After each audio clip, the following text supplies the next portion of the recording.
Na dnevnom redu 20. sednice Skupštine opštine Bačka Palanka našlo se 4 tačke.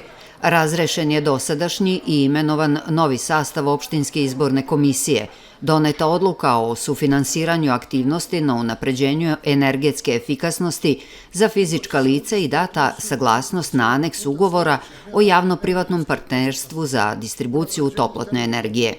20. sednicom Skupštine opštine predsedavao je zamenik predsednika Skupštine opštine Bačka Palanka Bojan Radman. Današnja sednica je pre svega posljedica usklađivanja određenih akata sa zakonima koji su nedavno usvojeni u Republičkoj skupštini, odnosno pre bukvalno nekoliko dana, a koje se pre svega odnose na izborni proces koji je pred nama. Obzirom da su menjani zakoni koji predviđaju izmene u sastavu pre svega opštinske izborne komisije i rokovi su bili propisani tim zakonom, danas smo održali sednicu i doneli smo odluku o obrazovanju nove opštinske izborne komisije koja proističe iz zakona o kojima sam govorio.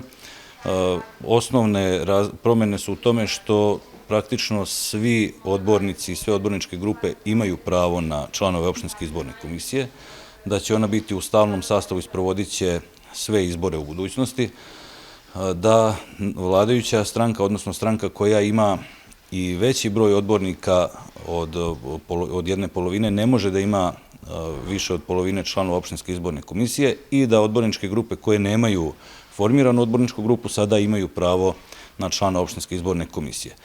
To je rezultat razgovora koji je vođen u sklopu Narodne skupštine Republike Srbije, dijaloga vlasti i opozicije kojima je rukovodio predsjednik Skupštine Ivica Dačić i koji će sigurno doprineti, kao što sam rekao, i demokratizaciji izbornog procesa i transparentnosti samog i brojanja glasova i konačnih rezultata, jer to su negde bili glavni zahtevi opozicije.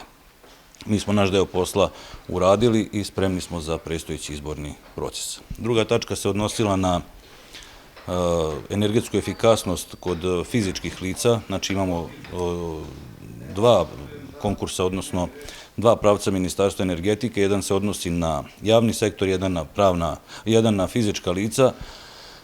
To znači da ćemo u ovoj godini imati sufinansiranje zamene i stolarije i ostalih neophodnih materijala na stambenim zgradama koji doprinose energetskoj efikasnosti, pa tu sad već imamo i termoizolaciju, i pumpe, i kotlove i tako dalje, ali o tome nešto više će govoriti rukovodilac Odeljenja za privredu i detalji će biti objavljeni na našem sajtu kako bi građani mogli da konkurišu, ali svakako da je to značajna mera jer će doprineti uštedi i dugoročnoj uštedi kako kod građana, tako i same države. I imali smo treću tačku dnevnog reda koja se odnosi na aneks ugovora o poveravanju posla distribucije toplotne energije. Time smo samo standard, pored toga što smo mu omogućili obavljanje delatnosti u ranijem periodu, sada smo ga uveli i kao javnog partnera u sam ugovor i time omogućili i naplatu usluge, a i plaćanje prema dobavljačima, odnosno prema privatnom partneru. Mislim da će to doprineti stabilnosti samog sistema daljinskog grejanja i njegovom unapređenju, što očekujemo i što je sastavni deo javno-privatnog partnerstva. Na današnjoj sednici odbornici su doneli odluku koja uređuje način sprovođenja postupka dodele sredstava, procenat učešća i uslove pod kojima opština Bačka Palanka učestvuje u finansiranju unapređenja energetskih svojstava stambenih zgrada, porodičnih kuća i stanova na teritoriji opštine Bačka Palanka. Opština Bačka Palanka će participirati ka ministarstvu za dobijanje sredstava za sufinansiranje energetske efikasnosti kod fizičkih lica.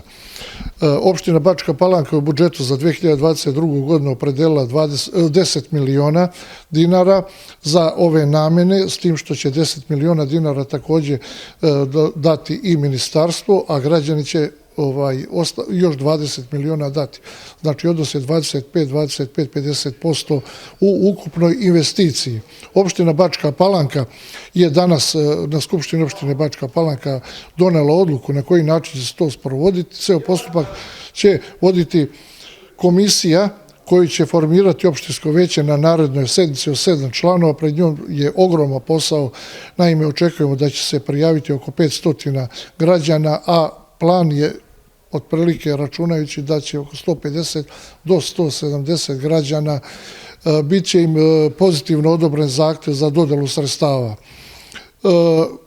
Mi ćemo se ispred Odeljenja za privredu potruditi da pravilnik bude što jednostavniji i da građani svi mogu učestvovati na najjednostavniji način. Kako smo planirali, svi građani će morati podneti zahtev za odobravanje sredstava za sufinansiranje, predviđamo i vlasnički list doneti na objektu. I također morat će svi građani doneti uverenje iz naše lokalne poreske administracije, uverenje da su izmirili sve obaveze prema opštini Bačka Palanka. To je ono najosnovnije što će morati građani podneti.